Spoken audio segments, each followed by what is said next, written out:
Am I the a-hole for buying my sister's dream house? My 27F wife, 30F, and I recently closed on our dream house, and it has the family torn. Years ago, my grandparents owned the family home, but when they died unexpectedly with a lot of medical debt and expenses, our family had to sell their house. It was heartbreaking and sad, and I decided as a small child that one day I would buy the house back. I shared those dreams with my sister. I met my wife when I was 18 and she was 21. Her parents owned a small rental that they allowed her to live in rent-free, just paying for the expenses. She invited me to live with her a year into our relationship and we got married a year after that. I told her about my dreams of owning my grandparents' house and she fully supported me. We began putting large amounts of money back for a down payment in the hopes that the house wouldn't go on the market before we could afford it.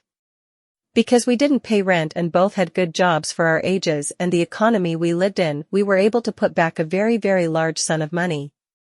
My in-laws also offered us a sum of $75,000 for the down payment and in total, we put back about $185,000. About 20 years after my grandparents passed away, their house finally went back on the market at a massive price. The house itself is huge with 6 bedrooms, a large lakefront estate, and several features, including a pool and small guesthouse. We knew that this house would have a huge price tag and we skimped and budgeted for 9 years to afford my dream house.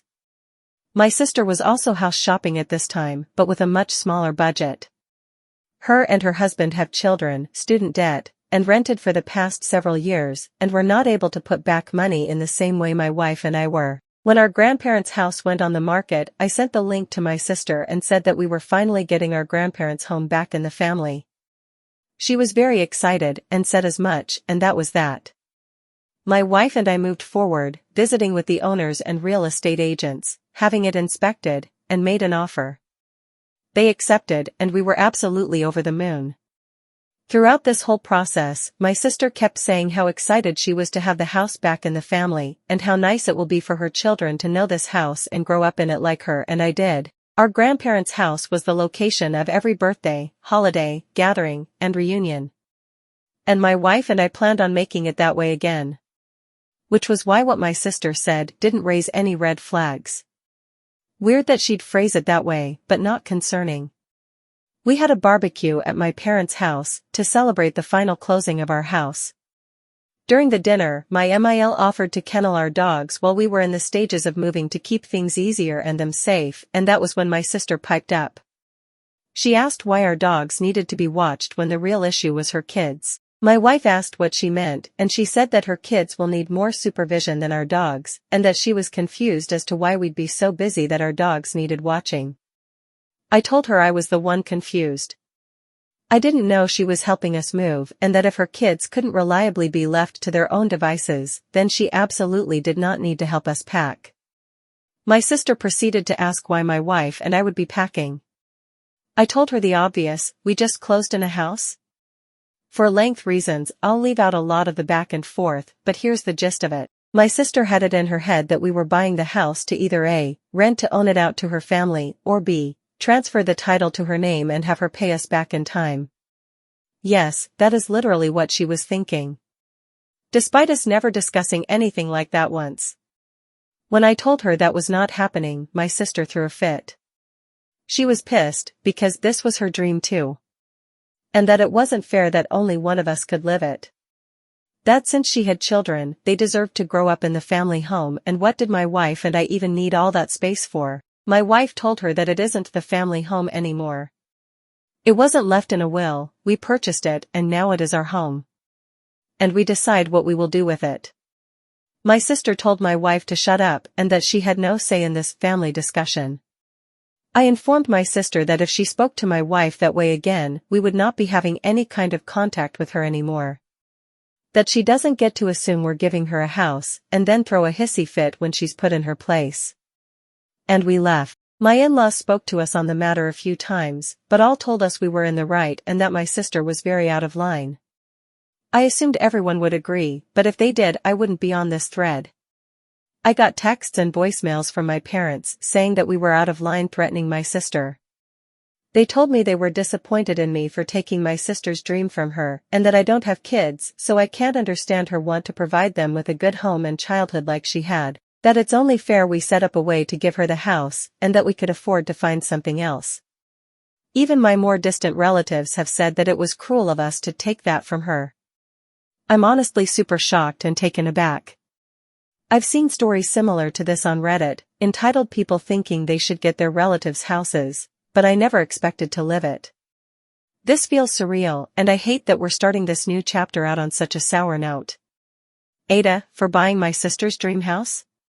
Edit, well, this blew up in such a short amount of time. Thank you for your support, and if this continues to be interesting and not blow over, I'll definitely update. Yes, this unfortunately is a real situation. And in case anyone is curious. Yes, the house is big and expensive, but it's severely outdated. Which is why the size and features don't exactly match the price in today's housing market. Like I don't think any owners after my grandparents renovated a single thing. Also, I am a woman, lol. Update, I can't read and respond to all of these comments, but thank you. I will continue to update, but since posting yesterday morning, not much had happened. I will add a bit more of what's happened since the barbecue. I haven't responded to any messages my family have left. I honestly didn't think this was that big a deal, but after scrolling through the comments for a while with my wife, we're both taking this much more seriously. A security system isn't an option at this moment. The house needs too much work at this moment to have cameras and such set up. They'd be in the way of everything else being done. We'd have to have them removed for several of the things we need done, and we don't even have internet access at the property at this moment. I will be scheduling meetings with some companies to start coming out and working on the property before we get to the cosmetics. However, we do have someone coming out to change the locks on Thursday. We won't be moving into the house for a bit since it needs so much work before we're comfortable. I've had a few people suggest the story is fake because the price of the house doesn't match the features. The house needs a lot of work. It hasn't been updated or worked on in years, and the price reflects that. Also, we are lucky to live in a state where property values haven't skyrocketed too bad. Thank you to everyone for being so supportive and offering advice. To those who suggested getting a security system in place, we are going to do that, but the house is not in a place where a security system can be installed. For the time being, we're looking into getting some battery power trail cameras as suggested by one Redditor. I can't find your comment in the sea anymore, but you know who you are. We don't have to worry about internet access, and they won't be in the way of renovations. We are restoring the house back to its original glory, pre-carpeted bathrooms and mismatched wallpaper. Besides fixing broken shit and upgrading old appliances, we'll be having the floors redone, paint, wallpaper, new windows, and opening up some walls that shouldn't be there. For the next 2 weeks, my wife and I will be meeting with people coming out to work on electricity, plumbing, and a few other things, and we do have a consultation with a home security company. Along with cameras, we're looking to get alarms and door codes, and set up an access gate around the property. One of those that needs either a passcode or to be let in by someone in the house. We've already made an appointment to have the locks changed and aren't concerned about my family trying to squat there. My in-laws have allowed us to park their camper trailer on the property while work is being done, not only for peace of mind, but to avoid commuting back and forth multiple times daily. For the actual update. I was hesitant to post this update since it's so soon after my original post, but I guess enough has happened for it to be useful information. The events of the barbecue took place last week, but I only got around to writing it all out yesterday. I sent a message to my parents and siblings yesterday evening asking to meet up to talk things through and try and figure out what's wrong and what exactly the hell is happening. Earlier today, my wife and I met my parents and my brother's family at his house, before my sister arrived. I let them know that if they tried to interrupt or control the conversation, we would leave. I told them that I never once even suggested my sister would be allowed to rent out the house or buy it from us, that you didn't know where she got the idea from, and showed them the text streams where I first sent her the listing and every conversation where I updated her on the progress. My mom asked to see the rest of the conversations about the house, and I told her there were none. She informed me that my sister told them all that we had made an agreement that my wife and I would purchase it and then rent it out to my wife's family until they'd paid enough to buy it. That we would live in the guest house and they'd get the main house. She told them that we had went back on our deal and had absolutely shattered her dreams of raising her kids in the house she grew up in. We gave our side, and it wasn't difficult at all to convince my parents that we were telling the truth. With the lack of evidence on my sister's part and absolutely no legal documentation, my parents didn't even attempt to try and back up what she told them.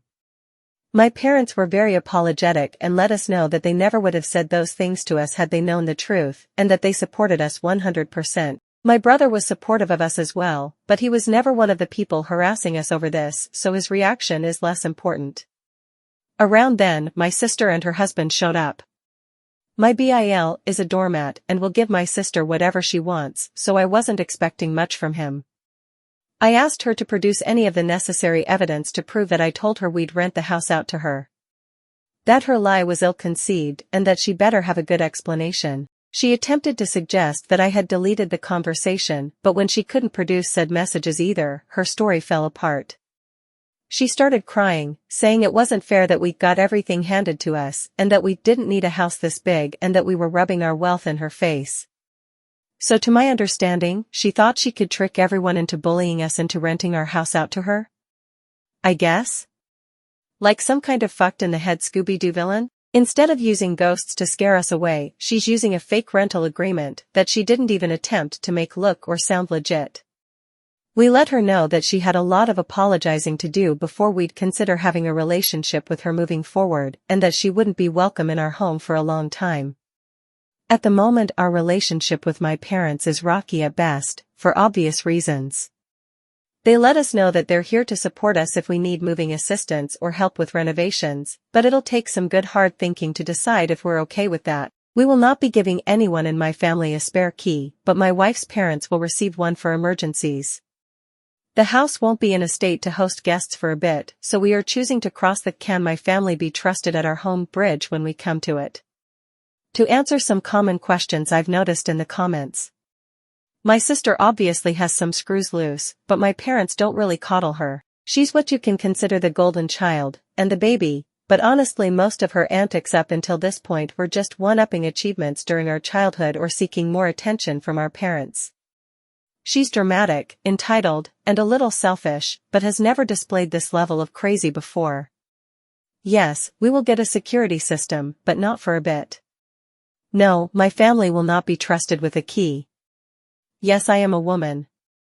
I know it's crazy, how can two women be married, lol. My wife and I do not have kids, and will not have them in the future. My sister has done some odd things, but nothing as absolutely absurd as this. We will be meeting with an estate planner to put everything into writing. We plan on leaving the property to my SIL and her kids with my MIL as the executor of our estate for the time being. My sister and her family rent a small house in town. They aren't struggling per se, they each are college educated with good jobs, but children are expensive, and then adding in student debt and $2,000 a month in rent, and you aren't exactly living it up. Also, there's a surprising amount of people mad at my wife and I for being rich. We are not wealthy. My in-laws are comfortable and are generous enough to allow us to occupy their rental at no charge. They bought a new house decades ago and just didn't sell their previous one. So they allowed my wife to live there. The down payment was my wife's college fund from years ago. Her parents put money in it, but when she decided to go into a trade, they kept the money and saved it specifically for the purpose of a down payment. When we told them that the house was up for sale finally, they offered the college fund they had kept for her. We work good paying jobs, but were able to save so much, because we didn't have to pay $2,000 a month for housing. We did skimp and save, and we did damn well earn it. We lived below our means, and spent years foregoing any kind of luxuries to afford something we wanted. So yeah, not as drama-filled as a lot of people were expecting or hoping. I don't see this as the end of it, not at all, but for the time being my wife and I are focusing on dealing with our new house and not my sister. She's blocked on both our phones as of this morning, and I'm not sure when I plan on unblocking her. Follow this page for more.